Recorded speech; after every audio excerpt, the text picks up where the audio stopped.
सूरज ढलने को था। गांव की गलियों में बच्चे खेल रहे थे और लोग दिन भर की थकान मिटाने के लिए घर लौट रहे थे। लेकिन एक झोपड़ी में बैठा एक लड़का, राहुल, किसी और ही दुनिया में खोया हुआ था। उसकी आंखों में सपने थे, बड़े सपने। राहुल एक गरीब किसान का बेटा था। उसके पिता दिन रात खेतों में मेहनत करते थे, लेकिन फिर भी 2 वक्त की रोटी जुटाने में मुश्किल होती।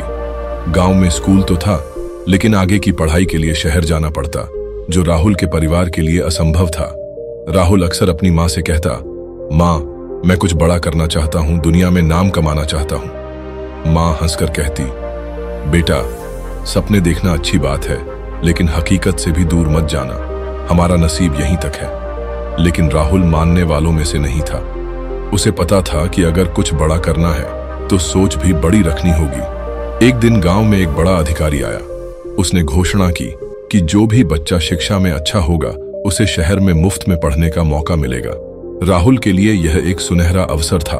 उसने जी जान लगाकर पढ़ाई की और परीक्षा में अव्वल आया। लेकिन जब राहुल ने अपने पिता से शहर जाने की बात की तो उन्होंने गुस्से में कहा, बेटा, ये बड़े बड़े सपने सिर्फ अमीरों के लिए होते हैं, हम गरीब लोग खेतों में काम करने के लिए बने हैं। राहुल की आंखों में आंसू आ गए, लेकिन उसने हार नहीं मानी।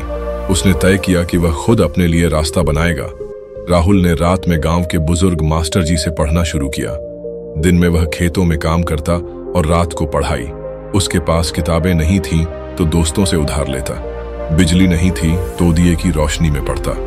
एक दिन गांव में एक व्यापारी आया जिसने एक बड़े बिजनेस सेमिनार की बात की। राहुल के अंदर जिज्ञासा जागी। उसने मास्टर जी से पूछा, सर, क्या बिजनेस से अमीर बना जा सकता है? मास्टर जी मुस्कुराए और बोले, सिर्फ अमीर ही नहीं, अगर सही सोच और मेहनत हो तो दुनिया भी बदली जा सकती है।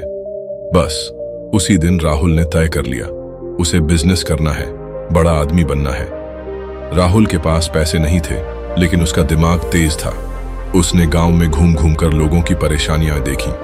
उसे पता चला कि गांव में लोग ताजे फल और सब्जियां खरीदने के लिए शहर जाते हैं, जिससे उनका समय और पैसा दोनों खर्च होता है। राहुल ने एक योजना बनाई। उसने पास के शहर से ताजी सब्जियां खरीदकर गांव में बेचनी शुरू की। धीरे धीरे उसका काम बढ़ने लगा और वह खुद एक छोटे व्यापारी बन गया। गांव के लोग आश्चर्य में थे, अरे, ये तो वही गरीब किसान का बेटा है और आज देखो, इसका अपना कारोबार है। कुछ सालों बाद राहुल ने अपने बिजनेस को ऑनलाइन ले जाने का सोचा। उसने इंटरनेट पर रिसर्च की और गांव के कई अन्य लोगों को अपने साथ जोड़ा।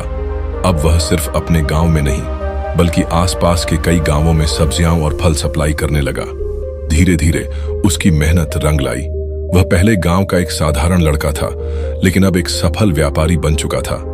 एक दिन वही अधिकारी जो सालों पहले गांव में आया था फिर से आया, लेकिन इस बार राहुल को देखकर चौंक गया। अरे, तुम वही हो ना जो कभी शहर जाकर पढ़ना चाहता था? राहुल मुस्कुराया और बोला, हाँ सर, लेकिन मैंने यहीं रहकर अपनी दुनिया बदल दी। आज राहुल न सिर्फ खुद सफल, बल्कि उसने गांव के कई अन्य लोगों को भी रोजगार दिया था। राहुल की कहानी हमें यह सिखाती है कि गरीबी, परिस्थितियों या संसाधनों की कमी हमें रोक नहीं सकती, अगर हमारी सोच बड़ी हो। अगर हम यह नहीं हो सकता की बजाय यह कैसे हो सकता है सोचना शुरू कर दें, तो कुछ भी नामुमकिन नहीं। तो क्या आप भी बड़ा सोचने और बड़ा करने के लिए तैयार हैं?